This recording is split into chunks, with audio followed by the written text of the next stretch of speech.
judges. Yes. Charles. Okay, I think there are two issues. One is definitely what Senior Counsel Ahmed says makes a lot of sense, that if the executive becomes the organ that is responsible for appointing, choosing judges, choosing not to have certain people as judges and so on, it does affect the institutional independence of the judiciary. And that is why the architecture of the Constitution provides for this organ called the Judicial Service Commission, in which the executive is represented through the Office of the Attorney General, two persons appointed by the President representing the public, representative of the Public Service Commission. So 4 people that are representing, you could say, the executive. You have 5 judges represented: the Chief Justice, a representative of Supreme Court judges, Court of Appeal judges, High Court judges, and the magistrates. Then you have 2 people representing the Law Society of Kenya. So there is a balance, because you see you have 11 members, 5 judges, 4 representing executive, 2 representing lawyers. No side has a majority. So definitely this is the best structure based on our Constitution for determining who can serve as a judge. The argument of the President has been that once this process ends, he has been given a constitutional role of appointment, which is not a conveyor belt, but it requires him to substantively appoint, exercising Article 10 considerations of accountability and so on.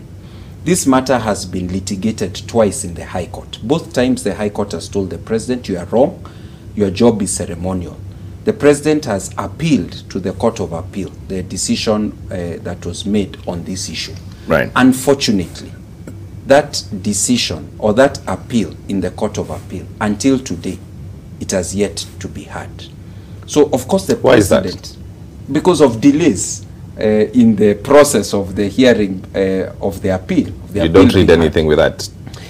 Well, these are part of the normal delays in the judicial process. What I would say is that when you have a case with high stakes and high significance, the judiciary has a way of expediting those cases, like happened with the Building Bridges Initiative cases, the BBI cases. So what I've been wondering is why this particular appeal cannot be put on the fast track, so that we resolve this issue, the President conclusively in the Court of Appeal. Once it is resolved, then if the President loses again, then he appoints the judges. So that has been the challenge. But I would like to make a second point, James, before I finish, which is that 2 weeks ago on a Friday, a 3-judge bench of the High Court made a decision that no state organ or officer can present a complaint against a judge to the Judicial Service Commission. So this appeared a bit ironical, because you see, we've been telling the President, if you have an issue against the 6 judges, take it to JSC. How would the President take it? He's a state officer. He works through state offices of DPP, DCI. If they are now told they cannot take their evidence of whatever lack of integrity or lack of whatever issue they are using to say these judges should not be appointed, if they can't take it to JSC, then where do they take it? And for me, that is the big challenge on this issue, both of judicial appointment and of discipline, which are matters where JSC has a role. There may be some people in the executive, like the President, with a role.